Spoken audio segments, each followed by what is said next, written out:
She married him on a Sunday, and by the following Saturday he had vanished without a trace, leaving only his wedding ring soaking in a bowl of milk on the kitchen table. Before we dive into this deeply unsettling tale from the forgotten corners of Appalachia, I want to know, where are you listening to this story from? Are you alone in your room, driving through empty roads? Maybe you're exactly where our bride once stood, in those ancient mountains where secrets refuse to stay buried. Drop a comment below and let me know, and if you're ready to explore more disturbing true stories that history tried to erase, hit that subscribe button. Trust me, after what you're about to hear, you'll want to stay connected. Because some stories demand to be remembered. Now, let me take you back to 1902, to a place where fog clings to the hills like guilty secrets, and where one woman's wedding became the beginning of something far darker than anyone could have imagined. The autumn of 1902 settled over the Appalachian Mountains like a cold, unwelcome guest. In the isolated community of Hollow Creek, West Virginia, life moved to the rhythm of harvest seasons and Sunday sermons.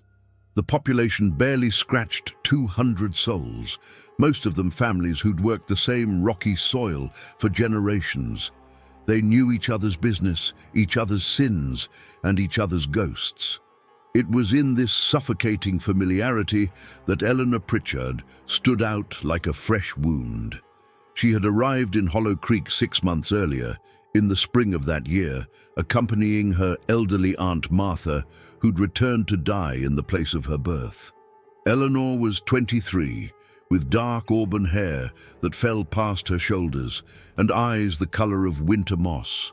Beautiful in a way that made the local women uncomfortable and the men avert their gazes during Sunday service. No one knew much about her life before Hollow Creek. Martha Whitmore, her aunt, had left the mountains 40 years prior and rarely corresponded with family. When she returned, weakened by consumption, she brought Eleanor and a trunk of belongings and rented the old Hadley cottage on the eastern ridge, a weathered structure that hadn't housed a living soul in nearly a decade. Eleanor barely spoke during those first months. She tended to her dying aunt with mechanical efficiency, appearing in town only to purchase necessities: flour, salt, kerosene for the lamps. The shopkeeper, Thomas McKinley, would later tell anyone who'd listen that Eleanor never smiled, never made small talk, and always paid in exact change, as if she'd counted the coins 100 times before entering his store. There was something rehearsed about her, he'd say, shaking his head, like she was playing a part in a show nobody else knew they were watching. Aunt Martha passed in late July, on a Tuesday afternoon, when the heat hung heavy enough to taste.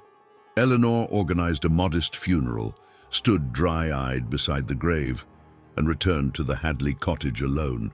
For 3 weeks she became nearly invisible, and the town began to forget about the strange, quiet woman on the eastern ridge. Then came August 15th. That was the day Eleanor Pritchard walked into town, wearing a dress that turned every head on Main Street. It wasn't the dress itself, a simple cotton garment in pale blue, but the way she carried herself. Her posture had changed. Her eyes, previously downcast and hollow, now held a focused intensity that made people step aside on the wooden sidewalks. She went directly to the home of Reverend Samuel Blackwood and knocked on his door with 3 precise strikes. The Reverend, a man of 60 with more scripture in his head than charity in his heart, answered with the same stern expression he wore for all his flock.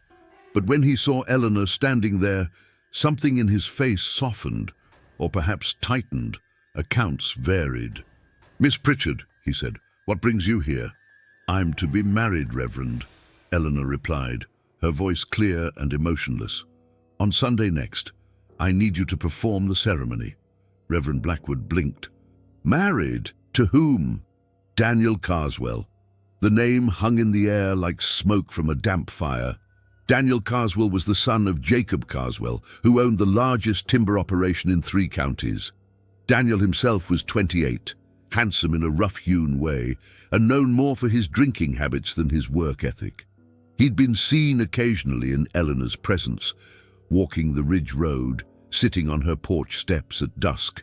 But no one had thought much of it. Men were always drawn to Eleanor like moths to lamplight. "Does Jacob know about this?" the Reverend asked carefully. "It's not Jacob's decision to make," Eleanor said. "Will you perform the ceremony or not?" Something in her tone left no room for negotiation. Reverend Blackwood agreed, though he'd later admit to his wife that he felt compelled, as if refusing would bring consequences he couldn't name. The following Sunday arrived with unseasonable cold.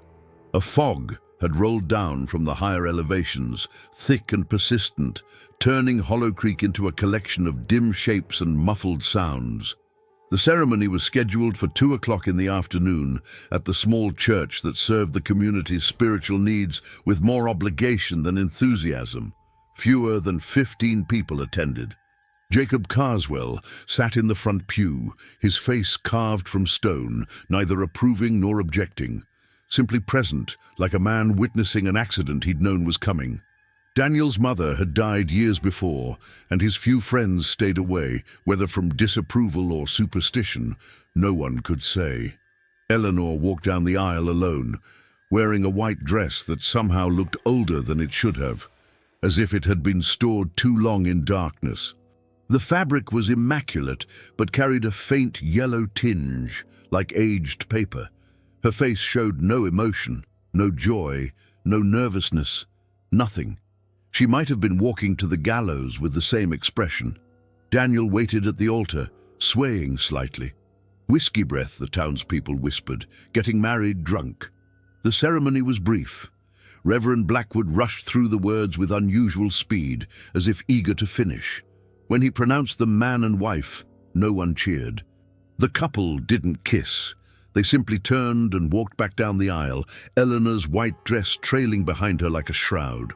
That night, the newlyweds returned to the Hadley cottage. A light burned in the window until well past midnight, and then went out. By morning, the town had already begun to whisper. Mary Sullivan, who lived on the neighboring property a quarter-mile down the ridge, swore she heard singing around 3 in the morning. A woman's voice, low and steady, singing words that weren't English and might not have been any language at all.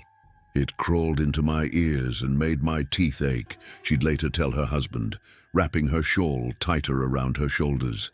"Like hearing something you weren't meant to survive hearing." But it was the animals that first signaled something had shifted in Hollow Creek.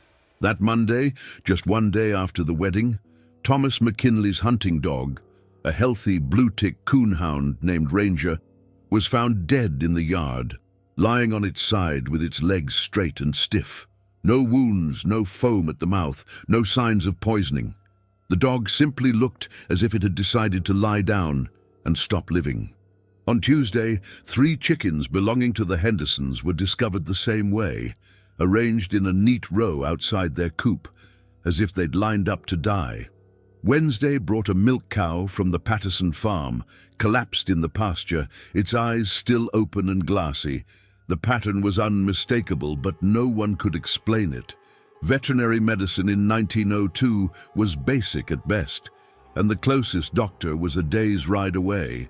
People whispered about disease, about poison in the water, about God's judgment for reasons they couldn't articulate, but somehow felt deeply. And Eleanor never left the cottage. Smoke rose from the chimney at odd hours. The windows glowed with candlelight that seemed too bright, too golden. Daniel was occasionally spotted chopping wood or drawing water from the well, but he looked thinner each time, his face gaunt and shadowed. On Saturday, exactly 1 week after the wedding, Daniel Carswell failed to appear in town for the first time in his adult life. His father, Jacob, rode up to the Hadley cottage that afternoon, his jaw set with the determination of a man who'd tolerated enough strangeness. He knocked on the door for 5 full minutes before Eleanor answered. She stood in the doorway wearing the same white wedding dress, though it looked dirtier now, stained around the hem with what might have been mud or might have been something else. Her hair hung loose and uncombed, and her eyes held a brightness that didn't match the dim interior of the cottage behind her. "Where's my son?" Jacob demanded. "He's not here," Eleanor said simply. "What do you mean he's not here? This is his house now." "He left," she said, tilting her head slightly. "Sometime before dawn. He didn't say where he was going." Jacob Carswell pushed past her into the cottage, violating every rule of propriety, but no longer caring. He searched the 3 rooms, bedroom, kitchen, parlor, calling Daniel's name. The cottage was neat, almost obsessively so. No dishes in the sink, no clothes scattered about, everything arranged with geometric precision. Except in the kitchen, on the small wooden table, sat a single white bowl filled with milk. And floating in that milk, like an island in a pale sea, was Daniel's gold wedding ring. Jacob stared at it for a long moment, then turned to Eleanor, who had followed him silently into the kitchen. "What is this?" he asked, his voice barely above a whisper. "He left it for me," Eleanor said. "A gift." "What did you do to my boy?" Eleanor smiled for the first time since arriving in Hollow Creek, a smile that showed too many teeth and no warmth whatsoever. "I married him, Mr. Carswell. That's all I did. I married him." Jacob left without another word, riding back to town with a speed that frightened his horse. He went directly to Sheriff Coleman's office and demanded an investigation. But when Sheriff Coleman rode up to the Hadley cottage the next morning with 2 deputies, they found the door standing open and the cottage empty. Eleanor was gone. The furniture remained, the dishes sat clean in the cupboard, and the bowl of milk still sat on the kitchen table, the wedding ring gleaming at its center. But Eleanor Pritchard Carswell had vanished as completely as her husband. The fog that had hung over Hollow Creek since the wedding finally lifted that afternoon, revealing a cold autumn sun. But the unease remained, settling into the bones of the community like winter cold. Because everyone knew, even if they couldn't say it aloud, that this was just the beginning. The bride in white had arrived, had married, and had disappeared. But something about her remained in Hollow Creek, clinging to the shadows and the silence, waiting. Sheriff Andrew Coleman had been keeping the peace in Hollow Creek for 18 years. In that time, he'd handled property disputes, broken up moonshine operations, and once arrested a man for stealing his neighbor's prize hog. He'd never encountered anything he couldn't explain with common sense and a firm hand. Until the morning of Sunday, September 21st, when Mary Sullivan came running into town, her dress muddy and her eyes wild with fear. "There are footprints," she gasped, gripping the doorframe of the sheriff's office. "All around my house, dozens of them. And they don't go anywhere." Coleman exchanged a glance with his deputy, William Price, a young man of 24 who'd grown up in these mountains and fancied himself unshakable. Together, they rode out to the Sullivan property, following Mary's frantic directions through the winding trails that crisscrossed the eastern ridge. The Sullivan cabin sat in a small clearing, modest but well-maintained. James Sullivan, Mary's husband, stood on the porch with his hunting rifle cradled in his arms, his face the color of old parchment. "Show them, James," Mary urged, wringing her hands in her apron. James led them around the side of the cabin to the soft earth that had been dampened by recent rain. And there, Coleman saw what had driven the Sullivans to panic. Footprints, bare feet by the look of them, small, probably a woman's. They circled the entire cabin in overlapping patterns, some deep and clear, others shallow and partial. But what made Coleman's stomach tighten was that the prints appeared and disappeared with no logical pattern. A set of prints would emerge from nothing in the middle of the yard, circle the well 3 times, and then simply end, as if the person making them had been lifted into the air mid-step. "They weren't here yesterday evening," James said, his voice steady but strained. "I checked the property before bed like I always do. These appeared sometime in the night." Deputy Price knelt beside one of the clearer prints, measuring it with his hand. Small feet, could be a woman's or a child's. "There aren't any children living within a mile of here," Mary said quickly, "and the nearest woman is—" She didn't finish the sentence, but everyone knew what she was thinking. The Hadley cottage was less than a quarter mile through the woods. Coleman examined the prints more closely. Following their impossible pattern around the cabin, they circled clockwise, always clockwise, and at several points, multiple sets of prints overlapped, as if the person had walked the same route repeatedly throughout the night. But nowhere could he find a trail leading to or from the property. The prints simply existed, in defiance of reason. "Could be someone trying to scare you," Coleman offered, though he didn't believe his own words. "Walking backward in their own footprints, maybe." "Backward?" James shook his head. "Look at the depth, Andrew. These were made by someone walking forward with purpose, and no one could walk in their own prints that perfectly, not in the dark."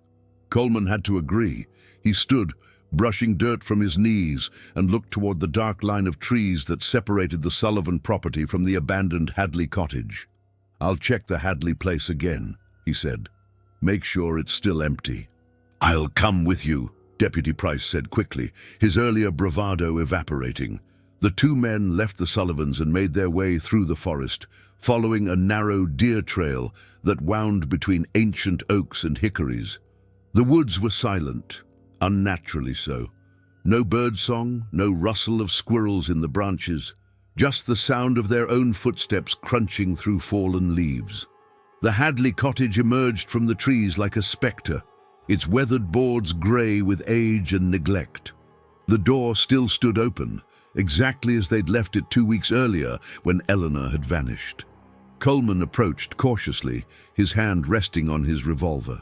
"Miss Pritchard?" he called out, feeling foolish but following protocol. "Eleanor Carswell, this is Sheriff Coleman. I need to speak with you." Silence. They entered the cottage, and immediately Coleman noticed something different. The bowl of milk and the wedding ring were gone from the kitchen table. In their place sat a folded piece of paper, yellowed and brittle. Coleman picked it up carefully and unfolded it. The paper was old, decades old by the feel of it, and covered in handwriting so faded it was barely legible, but he could make out a few words: covenant, binding, blood, and repeated several times, the 13th generation. "What is that?" Price asked, peering over his shoulder. "I don't know," Coleman admitted, "but it feels like something we shouldn't have found." They searched the rest of the cottage, but found nothing else of note. The beds were made, the floors swept clean, the cupboards arranged with that same geometric precision that Jacob Carswell had described. Everything was in order, except for the pervasive feeling that the cottage itself was watching them, waiting for them to leave, which they did, quickly. Over the next 3 days, the footprints appeared in other locations throughout Hollow Creek. Always at night, always in the same pattern, bare feet circling clockwise, leading nowhere. They appeared in Thomas McKinley's general store yard, around the church, in the Hendersons' vegetable garden, and most disturbingly, around the schoolhouse where 15 children received their education. Miss Adelaide Foster, the school teacher, arrived Monday morning to find the prints circling the building 7 times, she counted, before disappearing entirely near the front steps. "I'm not teaching until someone explains this," she announced to Sheriff Coleman when he arrived to investigate. "What if whoever's making these prints decides to come back during school hours?"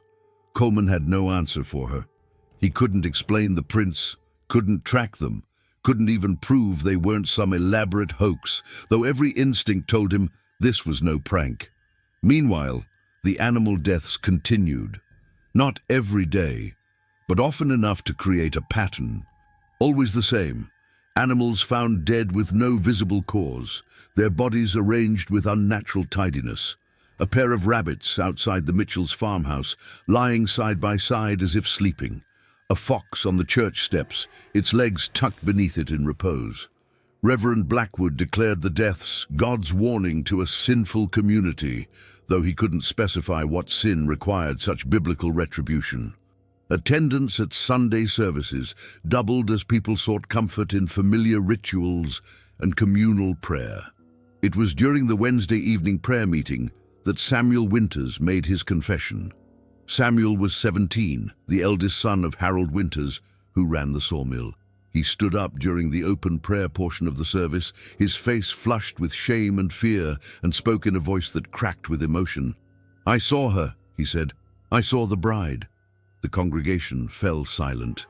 Reverend Blackwood leaned forward in his pulpit. "When?" "3 nights ago. I was walking home late from the Carrington farm. I'd been helping John Carrington repair his barn roof.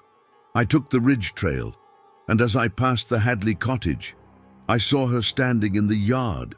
"Standing," Coleman prompted, rising from his pew. "Describe what you saw, son." Samuel swallowed hard. "She was wearing that white dress. Even in the dark I could see it. She was just standing there facing the cottage, with her back to the trail. She wasn't moving at all, not even swaying, like a statue." "Did she see you?" "I don't know. I didn't wait to find out. I ran all the way home." Shame colored his voice. "I know I should have said something sooner, but I was scared." "Did you see her face?" Reverend Blackwood asked. Samuel shook his head. "She never turned around, but I heard her as I was running. I heard her start to sing." "Sing what?" "I don't know. It wasn't English. It wasn't any language I recognized. It sounded—" he struggled for words. "It sounded old, ancient, like the words themselves were trying to crawl inside my head." Mary Sullivan let out a small gasp from her pew, recognizing the description she'd given weeks earlier.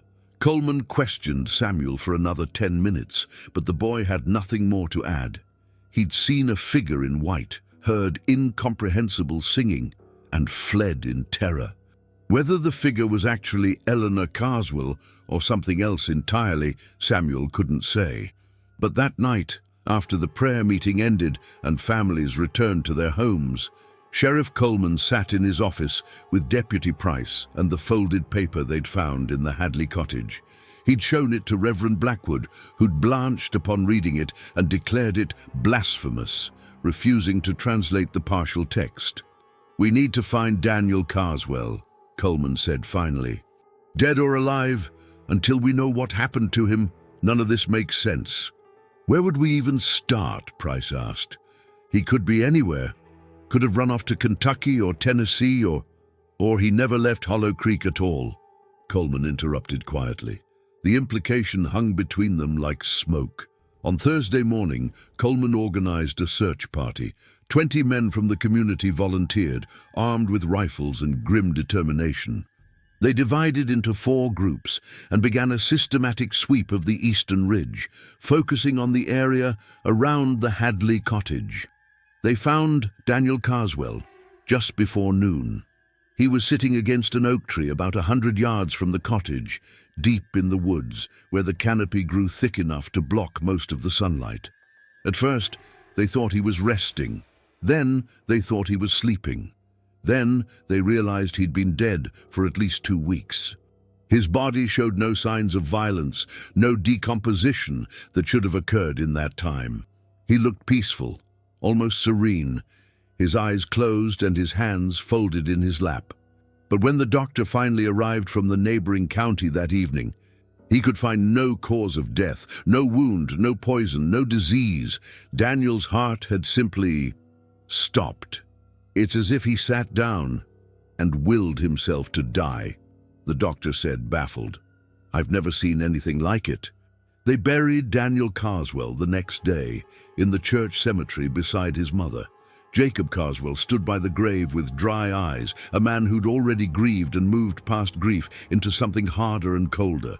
At the funeral, he spoke only once, looking directly at Sheriff Coleman.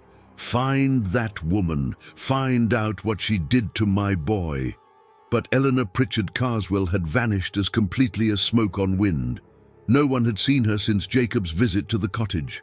No footprints led away from the property. No witnesses reported seeing her on the roads or trails. She existed now only in the marks she'd left behind. The circular footprints, the dead animals, the singing that Mary Sullivan and Samuel Winters swore they'd heard in the darkness. The townspeople began to avoid the eastern ridge entirely. The Sullivans packed what belongings they could carry and moved in with Mary's sister 3 counties away, abandoning their cabin to the woods. The Hadley cottage stood empty and watchful, its windows dark, its door still hanging open like a mouth waiting to speak. And in the nights that followed, more footprints appeared throughout Hollow Creek, always in the same pattern, always leading nowhere. The bride was still walking, still circling, still singing in a language that hurt to hear. But where she went when dawn broke, and what she wanted in those midnight hours, remained a mystery that Sheriff Coleman couldn't solve with logic or law, because some questions he was beginning to understand had no answers that could be spoken aloud. October descended on Hollow Creek with unusual severity. The temperature dropped 15 degrees in a single week, and an early frost killed what remained of the late-season crops. The mountains, usually ablaze with autumn color, instead took on a muted grayish tone, as if the very landscape had been drained of life. Pastor Jonathan Miller arrived in town on the 3rd Tuesday of the month. He was a traveling minister from Charleston, a man in his 40s, with steel-gray hair and eyes that had seen more suffering than most. He'd heard rumors of the strange occurrences in Hollow Creek, and had come, he said, to offer spiritual guidance to a community in crisis. Reverend Blackwood welcomed him with obvious relief. The local reverend had been struggling to maintain his congregation's faith as fear spread through the community like contagion. People were leaving, not just the Sullivans, but the Pattersons, the Mitchells, and several other families had packed up and departed for less troubled regions. "We need answers, not just prayers," Blackwood confessed to Pastor Miller during their first meeting in the church office. "People are terrified. They hear singing in the night, find these impossible footprints, discover their animals dead for no reason. They want to know why. They want to know what we did to deserve this." Pastor Miller listened carefully, his expression thoughtful. "Tell me about the woman, this bride, Eleanor Pritchard." Blackwood recounted what little was known: Eleanor's arrival with her dying aunt, her isolation, her sudden engagement to Daniel Carswell, the strange wedding ceremony, Daniel's death, and Eleanor's disappearance.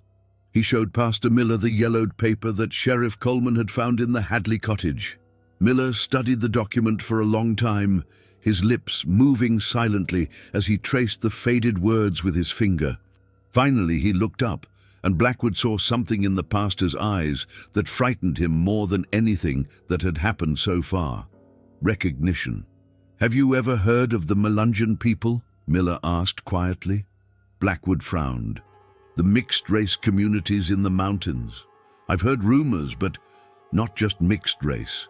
Mixed in ways that go beyond simple heritage." Miller set the paper down carefully. "There are old families in these mountains, Reverend. Families whose bloodlines carry traditions that predate European settlement, traditions that merged with European folklore and created something unique, something that doesn't fit into Christian understanding or scientific explanation." "You're talking about witchcraft," Blackwood said flatly. "I'm talking about binding ceremonies that have nothing to do with God or devil, practices that follow older laws, blood laws, covenant laws that demand fulfillment across generations." Miller tapped the paper. "This mentions the 13th generation. That's significant in certain traditions. It represents a completion, a debt coming due." Blackwood felt cold despite the fire crackling in the office hearth. "What kind of debt?" "That would depend on what was promised generations ago. But based on what you've described, the timing, the methods, the patterns, I believe Eleanor Pritchard came to Hollow Creek for a specific purpose, and I believe she accomplished it." "Daniel's death. Daniel was part of it," Miller corrected, "but I suspect he was a means to an end, not the end itself. The wedding ceremony bound them together, yes, but it also bound Eleanor to this place. She completed something here, A ritual that required a marriage, a death, and... He paused. A transition. To what? Pastor Miller stood and walked to the window, looking out at the grey afternoon. I need to visit the Hadley cottage. I need to see where this began. They made the journey the following morning, accompanied by Sheriff Coleman and Deputy Price.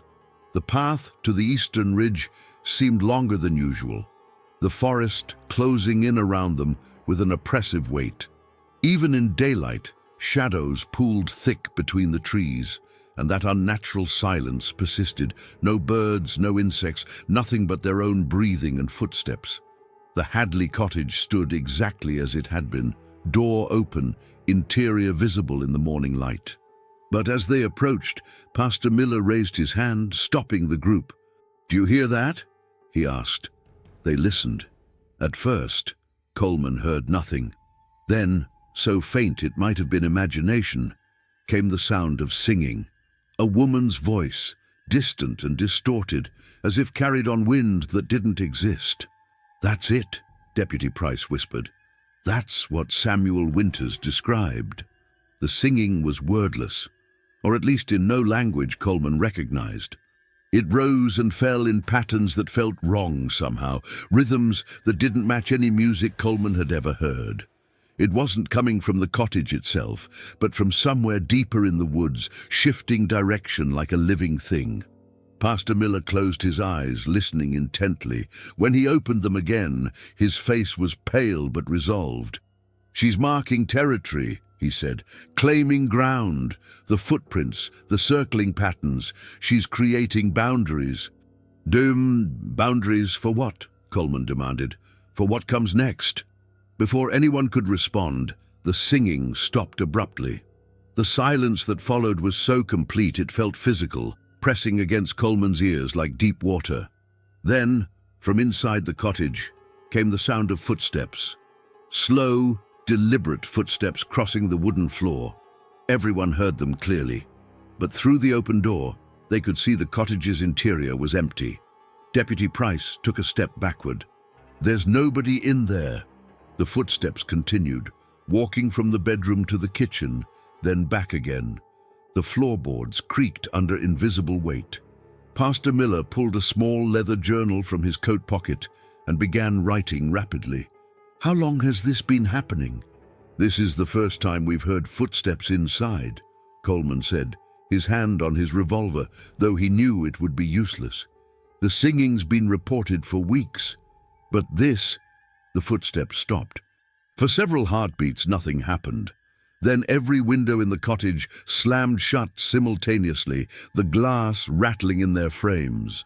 The open door swung closed with enough force to shake the entire structure, and they heard the distinct sound of the latch clicking into place. No one spoke. Coleman found himself holding his breath, waiting for something else to happen. But the cottage simply stood there, closed and still, as if nothing unusual had occurred. "We should leave," Price said, his voice tight. "We should leave now." But Pastor Miller was already walking toward the cottage, his journal still in hand. Coleman grabbed his arm. "What are you doing?" "I need to see inside. I need to understand the pattern." The door just locked itself. "There's no one inside, but we all heard footsteps. What more do you need to understand?" Miller met his eyes steadily. "Everything. Because until we understand what Eleanor Pritchard did here, this won't stop. It'll only get worse." Reluctantly, Coleman released him. Together, they approached the cottage, their footsteps loud on the wooden porch steps. Miller tried the door handle. It turned easily and the door swung open. Inside, everything appeared exactly as before. The neat arrangement, the clean floors, the geometric precision. But the temperature was noticeably colder than the outside air, and that wrongness Coleman had felt before was stronger now, almost palpable. Pastor Miller walked slowly through the rooms, examining everything with careful attention. In the bedroom, he knelt beside the bed and ran his hand along the floorboards. His fingers found something, and he began prying at one of the boards. "Help me," he said to Coleman. Together, they worked the board loose. Underneath, in the small, hollow space, lay a metal box about the size of a large book. Miller pulled it out carefully, dust cascading from its surface. The box was old, ornately decorated with symbols that Coleman didn't recognize. It wasn't locked. Miller opened it slowly. Inside were 3 items: a lock of dark auburn hair tied with white thread, a tintype photograph showing a woman who resembled Eleanor but was clearly from an earlier era, and a small leather-bound book filled with handwritten text in the same faded ink they'd seen on the paper. Miller examined the book, flipping through pages covered in dense script, diagrams, and what appeared to be genealogical charts. His expression grew increasingly disturbed as he read. "What is it?" Coleman asked. "It's a record," Miller said quietly. "A family record going back nearly 200 years. It documents a covenant made by one of Eleanor's ancestors, a binding agreement that required specific fulfillments every 13th generation." He looked up at Coleman. "Eleanor was the 13th generation. She came here to complete the cycle." "Complete it how?" "By marrying a descendant of the man who broke the original covenant, by binding his bloodline through death, and by anchoring herself to this place until the transition is complete." "Transition to what?" Coleman demanded, his patience fraying. Pastor Miller closed the book carefully. "According to this, Eleanor Pritchard is transforming, becoming something that exists between living and dead, bound to this land through the covenant her ancestor made. The footprints, the singing, the animal deaths, these are symptoms of the transformation. She's not haunting Hollow Creek, Sheriff. She's becoming part of it, merging with the land itself." The implications of this settled over Coleman like cold water. "Then she's not gone. She never left." "No, she's more present now than when she walked among you in flesh." That night, Coleman called a town meeting in the church. Nearly the entire remaining population of Hollow Creek attended, perhaps 70 people, where once there had been 200. Pastor Miller stood before them and explained as gently as he could what he'd discovered. The reactions ranged from disbelief to terror. Some people refused to accept that such things were possible. Others demanded immediate action, though what action could be taken against something that had no physical form, no one could say. Jacob Carswell stood near the back, his face unreadable. When Miller finished speaking, Jacob stepped forward. "My son was murdered," he said flatly. "Not by natural causes, not by disease, but by whatever that woman did to him. I don't care about covenants or transformations or any of this supernatural nonsense. I want justice." "Justice for what?" Miller asked gently. "Eleanor Pritchard fulfilled an obligation that began before anyone in this room was born. She had no more choice in this than Daniel did. They were both bound by decisions made generations ago." "Then I want answers," Jacob said, his voice breaking slightly. "I want to know why my boy had to die, why he sat down against that tree and gave up living." Miller sighed. "According to the records I found, Daniel was a direct descendant of Thomas Blackwood." Reverend Blackwood's head snapped up. "That's impossible. Thomas Blackwood was my great-great-grandfather, and I never heard—" "Your great-great-grandfather had 2 families, Reverend, one legitimate, one not. The Carswell line comes from the illegitimate branch." Miller opened the leather journal. "Thomas Blackwood made a covenant with a woman named Sarah Pritchard in 1816. He promised to marry her, to legitimize their child. But when Sarah's Melungeon heritage was discovered, Thomas broke the covenant and married a woman of proper society instead. Sarah cursed him and his descendants, binding them through blood laws that would demand repayment in the 13th generation." The church erupted in shocked murmurs. Jacob Carswell stood frozen, processing this revelation. "Eleanor came here to fulfill that curse," Miller continued, "to marry a Blackwood descendant and claim his life as payment for the broken covenant. She had no malice in her heart, no personal vendetta. She was simply the instrument of a debt coming due. And now," Coleman asked. "What happens now?" Pastor Miller looked at each face in the congregation before answering. "Now she completes her transformation. She becomes eternal here, bound to this land, walking these hills and singing her ancestors' songs until, I don't know, until the covenant is satisfied, until enough time has passed. The records don't specify an endpoint." The meeting dissolved into chaos after that. Some families announced they were leaving immediately, unwilling to stay in a place haunted by ancient debts and impossible transformations. Others declared they would stay and fight, though against what and with what weapons remained unclear. Coleman stood outside the church afterward, watching families hurry home in the growing darkness. He felt the weight of his badge and his responsibility pressing down on him. He was supposed to protect these people.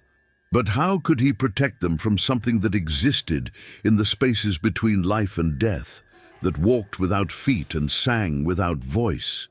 As if in answer, the singing began again. Closer this time, clear enough that he could almost distinguish individual notes in the wordless melody. It came from the direction of the eastern ridge, where the Hadley cottage sat dark and watchful.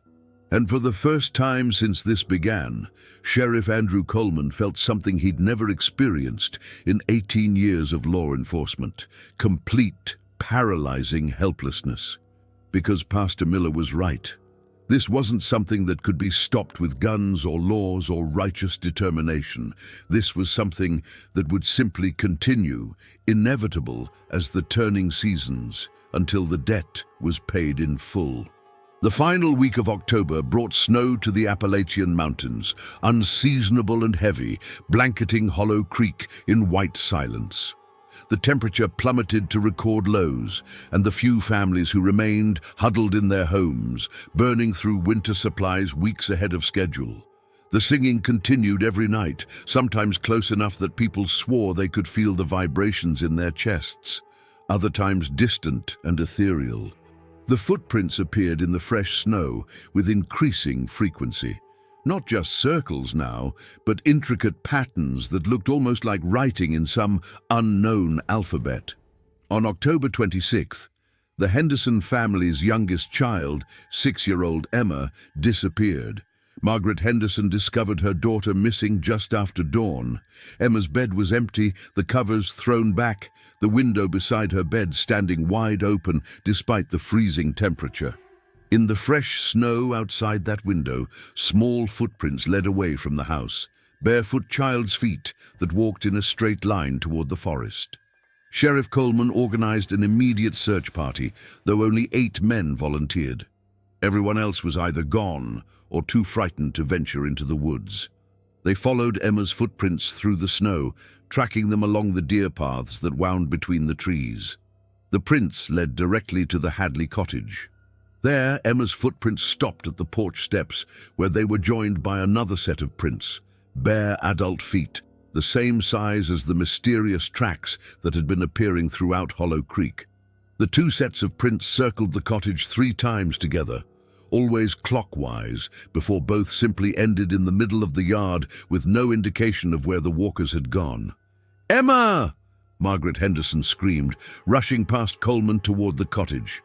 "Emma, baby, where are you?" They searched the cottage thoroughly, but found no trace of the girl.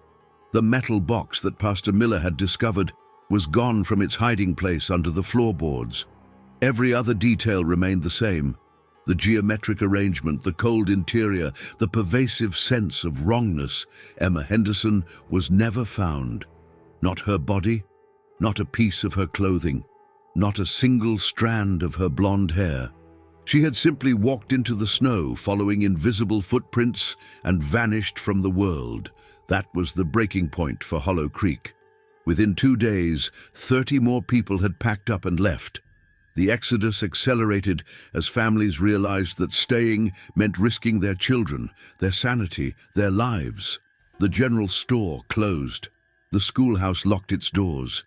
Even Reverend Blackwood announced he was leaving, though his departure had less to do with fear and more with the devastating knowledge that his ancestors' broken promise had caused all this suffering. "I can't offer spiritual guidance when my own bloodline is cursed," he told Coleman the night before he left. "Every time I stand in that pulpit, I'll know that my great-great-grandfather's betrayal led to Daniel's death and Emma's disappearance. How can I preach about God's justice when my family's injustice started this?" By November 1st, fewer than 20 people remained in Hollow Creek. Sheriff Coleman was among them, as was Jacob Carswell, who refused to leave the land his family had worked for 3 generations. Pastor Miller stayed as well, driven by a compulsion to document and understand what was happening. The 3 men met in Coleman's office on a grey November afternoon, the first real snowfall of winter building outside the window. "We can't let this place die," Jacob said, though his voice lacked conviction. "Hollow Creek has been here for over 100 years. We can't just abandon it to whatever she's become." "The town's already dead," Coleman said quietly. "We're just the last ones, too stubborn to admit it." Pastor Miller had been silent, studying his notes, but now he looked up. "I think I know what she wants." Both men turned to him. "The transformation isn't complete," Miller explained. "According to the covenant records, the binding requires 13 deaths over 13 months. Daniel was the first. Emma was the second." Coleman's blood ran cold. "You're saying she'll take 11 more people? Or this place will remain in limbo indefinitely, half living, half dead, with Eleanor Pritchard walking these hills in her white dress, singing her ancestors' songs until the debt is fulfilled?" "Then we stop her," Jacob said, standing abruptly. "We burn that cottage to the ground. We salt the earth. We do whatever it takes." "You can't burn away a covenant written in blood," Miller replied. "The cottage is just a symbol. Eleanor herself is bound to the land now, not to any structure. Destroying the cottage would accomplish nothing except perhaps angering whatever remains of her." "Then what do you suggest?" Coleman demanded. "We just wait here while she picks us off one by one?" "I suggest we leave," Miller said simply. "All of us. We abandon Hollow Creek entirely and let nature reclaim it. Without living people to target, Eleanor's transformation will remain incomplete. The covenant will exist in stasis, unfulfilled, but unable to progress." Jacob shook his head violently. "I won't leave my son's grave. I won't abandon the land my father worked until his hands bled." "Your father didn't know he was working cursed land," Miller said gently. "Sometimes the bravest thing a man can do is recognize when a battle can't be won and walk away before it destroys him." They argued for another hour, but in the end, Miller's logic was irrefutable. Staying meant death, either directly through Eleanor's transformation ritual or slowly through isolation and fear. Leaving meant survival, at the cost of everything they'd known. On November 5th, Sheriff Andrew Coleman locked the door to his office for the last time and joined the final exodus from Hollow Creek. Jacob Carswell left with him, though the old man wept openly as they rode past his son's grave in the church cemetery. Pastor Miller brought the covenant records, determined to preserve evidence of what had happened, though he doubted anyone would believe the truth. They were the last living souls to leave Hollow Creek, West Virginia. Behind them, the town stood empty and silent in the November cold. The general store with its shelves still stocked, the church with its pews aligned in neat rows, the schoolhouse with children's drawings still pinned to the walls, all abandoned to the snow and the darkness, and the thing that walked there in a white dress, singing songs in a language that hurt to hear. For several years, hunters and travelers reported strange occurrences in the area that had once been Hollow Creek, lights moving through the empty buildings at night. The sound of singing carried on wind that stirred nothing else, footprints appearing in snow and mud, circling the abandoned structures with geometric precision. But gradually, even those reports faded. The forest reclaimed the town with aggressive speed, vines covering buildings, roots breaking through foundations, trees growing through roofs. Within a decade, Hollow Creek had been consumed by the wilderness, leaving only scattered foundations and crumbling chimneys to mark where it had stood. And somewhere in those ruins, in the thick woods of the eastern ridge, the Hadley cottage still stands, or what remains of it. Hunters who stumble upon the location, few though they are, report a clearing where nothing grows, where the ground is bare earth arranged in circular patterns, where the silence is absolute and oppressive. They report other things too, though less consistently. Some claim to see a figure in white standing in the clearing at dusk. Others hear singing that raises the hair on their necks and sends them running. A few brave or foolish souls have tried to explore the remnants of the cottage, only to find themselves lost in woods they've hunted for years, walking in circles until darkness forces them to flee. Sheriff Coleman lived another 23 years after leaving Hollow Creek, settling in Charleston and eventually retiring from law enforcement entirely.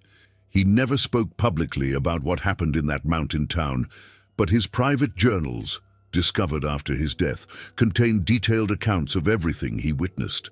Jacob Carswell survived only 5 years.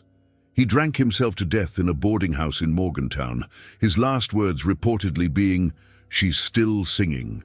I can still hear her singing." Pastor Jonathan Miller published a book in 1908 titled Blood Covenants and Mountain Traditions, which included heavily redacted accounts of the Hollow Creek incident. The book sold poorly and was dismissed by academics as sensationalist fiction. Miller never returned to the mountains and died in 1912 without revealing the location of the original Covenant records, which were lost to time.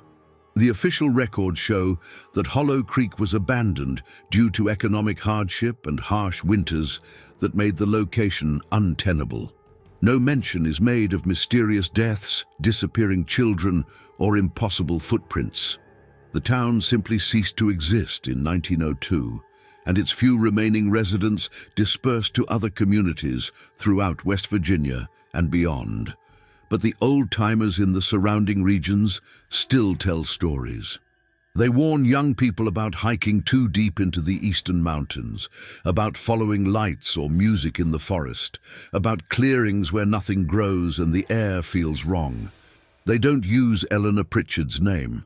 Most have forgotten it, if they ever knew it. But they remember the warnings passed down through generations. There are places in these mountains, they say, where old debts never die, where covenants made in blood still demand payment, where a woman in white walks in endless circles, singing songs that were old when the hills were young. And if you're foolish enough to answer that singing, to follow those footprints, to step into those circles, they never finish the sentence. They don't need to. The warning is clear enough, because some stories don't end. They just continue, generation after generation, waiting for the unwary or the curious or the desperately unlucky to stumble into their pattern. And in the ruins of Hollow Creek, in the woods of the eastern ridge, that pattern still exists, still turns, still sings, waiting for the debt to be fulfilled, waiting for the 13th death, waiting with the patience of something that exists outside human time for the covenant to be complete. The year is 1957, 55 years after Hollow Creek's abandonment, and the mountains have kept their secrets well. Dr. Bay. Margaret Hartley, a folklorist from the University of West Virginia, stands at the edge of what her research suggests was once Hollow Creek's main street. Nature has been thorough in its reclamation. Towering oaks and hickories rise where buildings once stood, their roots cracking through old foundations like bones through aging skin. Blackberry brambles choke what might have been storefronts. Honeysuckle vines drape over the collapsed remains of structures that might have been homes or might have been something else entirely. She's not alone. Her research assistant, Thomas Chen, a graduate student in anthropology, photographs the ruins with methodical precision, while her guide, an elderly local man named Calvin Peters, watches from a distance, his discomfort obvious.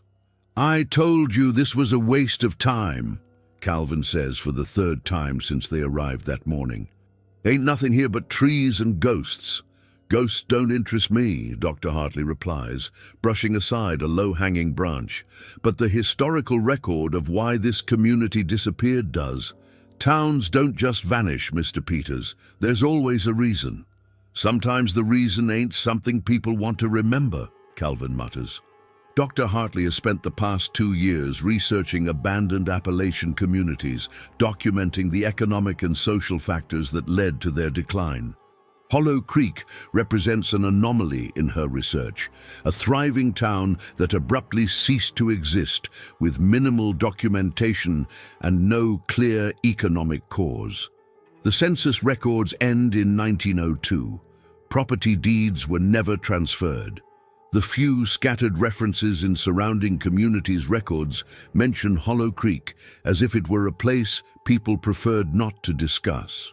The church cemetery should be just ahead, Thomas says, consulting the old survey maps they'd obtained from the state archives.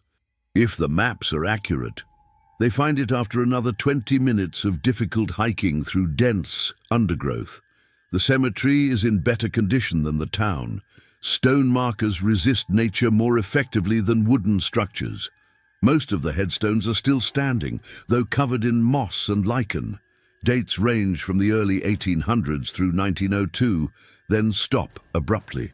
Dr. Hartley walks among the graves, recording names and dates in her field notebook. She finds Daniel Carswell's marker, beloved son taken too soon, 1874-1902, and photographs it carefully. Next to Daniel's grave is an empty plot with no marker, just an indentation in the earth that suggests something might have been buried there and later removed. Here's something interesting, Thomas calls from the far end of the cemetery. This grave is recent, or at least more recent than the others. Dr. Hartley joins him. The grave marker is simple, but clearly newer than its neighbors. The stone less weathered, the carving still sharp and legible. It reads, Emma Henderson, Lost but Not Forgotten, 1896-1902. I thought you said nobody lived here after 1902, Thomas says. Nobody did, according to the records. Dr. Hartley kneels beside the marker, running her fingers over the date. This was placed here later. Someone came back and marked her grave, even though... She doesn't finish the sentence, but both she and Thomas understand the implication. Emma Henderson's body was never found, according to Sheriff Coleman's journal, one of the few primary sources Dr. Hartley had managed to locate. So what was buried here? Calvin Peters has wandered away from the cemetery, unwilling to linger among the dead. He calls back to them, his voice tight with unease. If you're done with your picture taking, I'd like to leave. Sun'll be down in a few hours and I ain't planning to be here after dark. Just a few more photographs, Dr. Hartley assures him. Then we'll head to the eastern ridge. I want to see the Hadley property before we leave. Calvin's face goes pale. The hell we will. I agreed to guide you to the town site, not to that place. You couldn't pay me enough to go near the eastern ridge. Why not? Because people who go up there come back different, or don't come back at all. Dr. Hartley exchanges a glance with Thomas. This is the first concrete suggestion they've had that local folklore about Hollow Creek still exists. What kind of different? Quiet different. Scared different. My uncle went up there in 23 looking for ginseng. Found the old cottage still standing, or what's left of it, spent maybe 10 minutes poking around, then came running back down the mountain like the devil himself was chasing him. Wouldn't talk about what he saw, but he never went into the mountains again. Died 5 years later, and his last words were about singing. Said he could still hear the singing. The parallel to Jacob Carswell's death isn't lost on Dr. Hartley. Did your uncle describe the singing? Said it wasn't English. Said it hurt to hear, like the words themselves were trying to get inside his head. Calvin shoulders his pack with finality. I'm heading back to the truck. You want to stay here till dark, that's your business. But I won't be waiting. He leaves without looking back, crashing through the underbrush with more noise than necessary. Thomas watches him go, then turns to Dr. Hartley. Do we follow him, or... We find the Hadley cottage, she says firmly. This is too significant to ignore. If there's genuinely something unusual about that location, I need to document it. Margaret, he's clearly terrified. What if what? A place is haunted. She smiles, though it doesn't reach her eyes. I'm a scientist, Thomas. I deal in evidence, not superstition. Whatever happened here in 1902 has a rational explanation, and I intend to find it. They locate the Eastern Ridge Trail using Thomas's compass and the old survey maps. The path is barely visible, overgrown with decades of neglect, but the general direction is clear. As they climb higher into the mountains, Dr. Hartley notices the same phenomenon that Sheriff Coleman had recorded in his journals, the unnatural silence. No birdsong, no rustling of small animals in the brush. Just the sound of their own breathing and footsteps, amplified by the stillness. "This is strange," Thomas says quietly. "I've hiked all over these mountains, and I've never experienced silence like this." Dr. Hartley doesn't respond.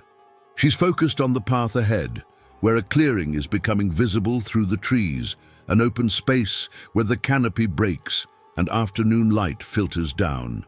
They emerge into the clearing and stop simultaneously. The Hadley cottage still stands, defying all logic and expectations. 55 years of weather, vegetation, and neglect should have reduced it to rubble, but the structure remains largely intact. The roof sags in places and gaps show in the walls, but the basic shape persists. And most unnervingly, the door hangs open, exactly as Sheriff Coleman described it in his final journal entry. "This is impossible," Thomas says, his voice barely above a whisper. "No wooden structure could survive this long without maintenance." Dr. Hartley approaches slowly, her scientific training warring with a primal instinct that screams at her to retreat. The clearing around the cottage is exactly as the reports described. Bare earth, no vegetation, arranged in patterns that look almost geometric. Even after 55 years, nothing grows here.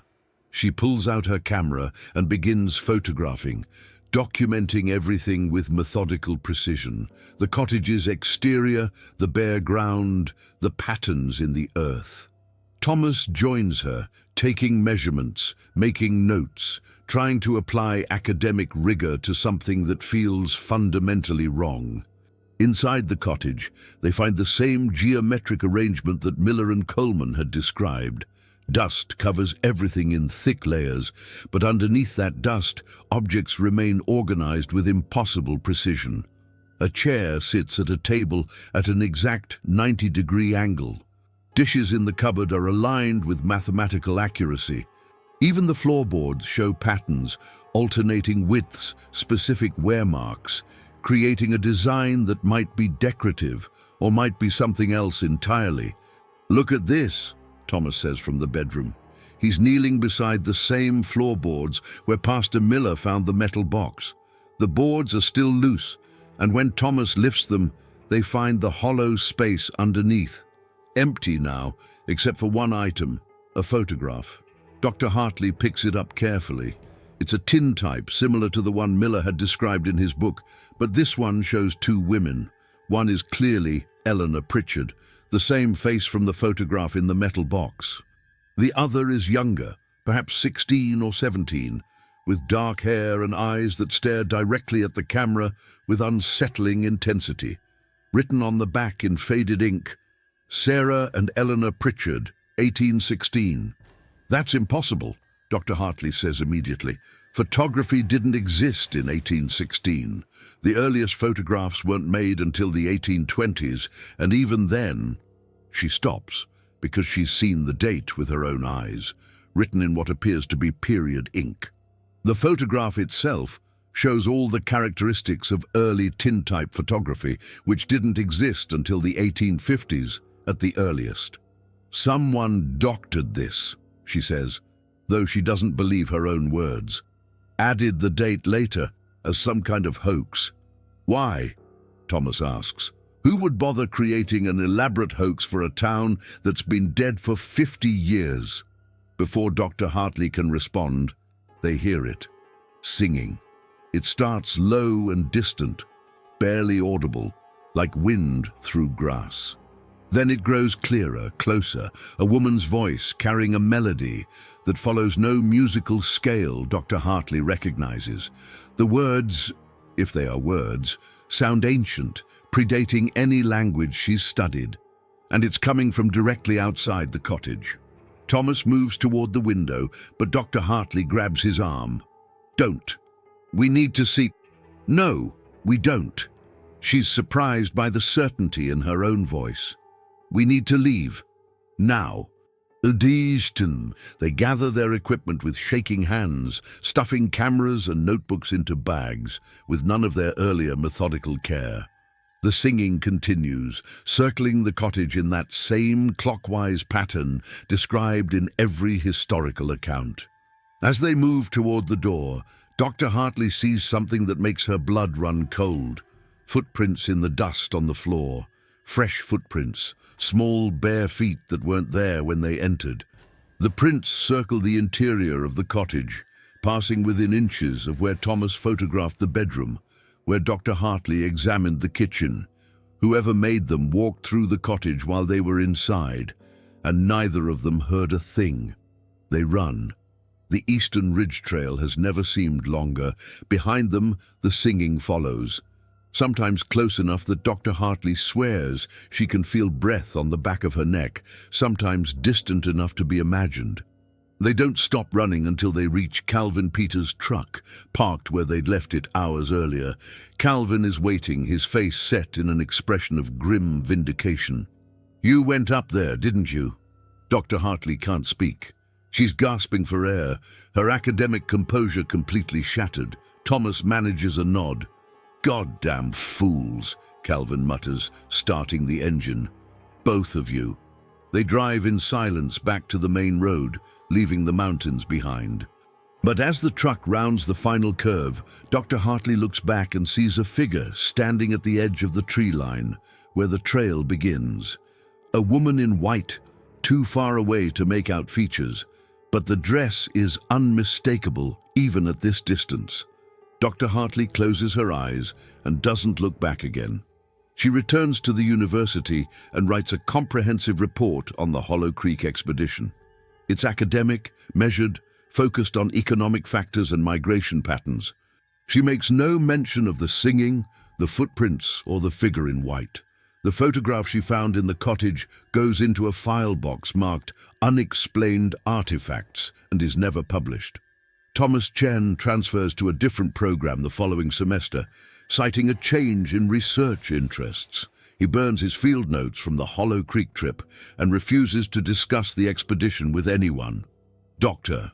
Margaret Hartley goes on to have a distinguished career in Appalachian folklore studies, publishing several well-regarded books and mentoring dozens of graduate students. But she never returns to those particular mountains, and when asked about abandoned communities in West Virginia, she always finds a reason to discuss locations other than Hollow Creek. In her private journals, sealed with instructions not to be opened until 50 years after her death, she writes one final entry about that November day in 1957. "Some places exist outside the normal flow of time and reason. They become repositories for events too strange to be properly remembered or forgotten. Hollow Creek is such a place. Whatever happened there in 1902 created a wound in the fabric of the normal world, and that wound has never healed. Eleanor Pritchard, if she ever truly was just a woman, has become something else entirely. She is the covenant made flesh, bound to that land through blood and ritual, and promises made generations before her birth. She walks there still, I have no doubt, singing her endless songs, marking her endless patterns, waiting for a completion that may never come. I pray that no one else is foolish enough to go looking for her, but I know they will. Curiosity is a human constant, and Hollow Creek will always exert its pull on those who seek to understand the unexplainable. To those future seekers, I offer this advice. Some mysteries are not meant to be solved. Some doors, once opened, can never be closed. And some debts written in blood and sealed with lives transcend human understanding of justice, mercy, or reason. Leave Hollow Creek to its silence. Leave Eleanor to her walking and singing and endless circling. The mountains have claimed that place, and what walks there now is no longer entirely human. It is the price of broken promises, the weight of blood covenants, the inevitable result when ancient laws collide with modern lives, and it will remain there, unchanging and patient, long after our civilization has crumbled to dust. Today, the location that was once Hollow Creek appears on no maps. The few roads that pass near it carry different names and connect different towns. The mountains have hidden it well, folding it into their endless ridges and hollows where outsiders rarely venture. But the old-timers still know. They still tell the stories, though the details grow hazier with each generation. They warn hunters about certain clearings where nothing grows. They tell hikers to avoid trails that seem to circle back on themselves. They speak in hushed voices about a woman in white who walks the eastern ridge, singing songs that hurt to hear. And on certain nights when the wind is right and the moon is dark, people living in the valleys below those mountains report hearing something carried on the air. A voice, a melody, ancient and wordless, and filled with a longing that has no name. The bride is still walking, still singing, still waiting for the covenant to be fulfilled. 13 deaths over 13 months, the ritual required. Only 2 were claimed before Hollow Creek emptied and fell silent. 11 deaths remain unclaimed. And in the mathematics of blood covenants, 11 is a debt that accumulates interest across decades and centuries, waiting with infinite patience for the moment when circumstances align and the balance can finally be settled. The mountains remember what happened in Hollow Creek. They hold the story in their bones, in their roots, in their silent places where normal rules don't apply. And they will continue to hold it, long after everyone who knew the original names has turned to dust. Because some stories don't end, they just wait. The Appalachian bride walks still in those forgotten mountains. Her story, too macabre to be forgotten, lives on in whispers and warnings, a reminder that some promises, once made in blood, echo through generations beyond counting. The debt remains unpaid, the covenant remains unsealed. And in the ruins of Hollow Creek, something that was once Eleanor Pritchard continues its eternal vigil, singing songs that predate memory, waiting for the 11 deaths that will complete what began in 1902. If you've made it this far, you've heard something that the mountains tried to bury. Share where you listened to this from in the comments, and subscribe if you want more stories that refuse to stay silent. Because the past isn't always past. Sometimes it's just waiting in the shadows for someone brave or foolish enough to listen.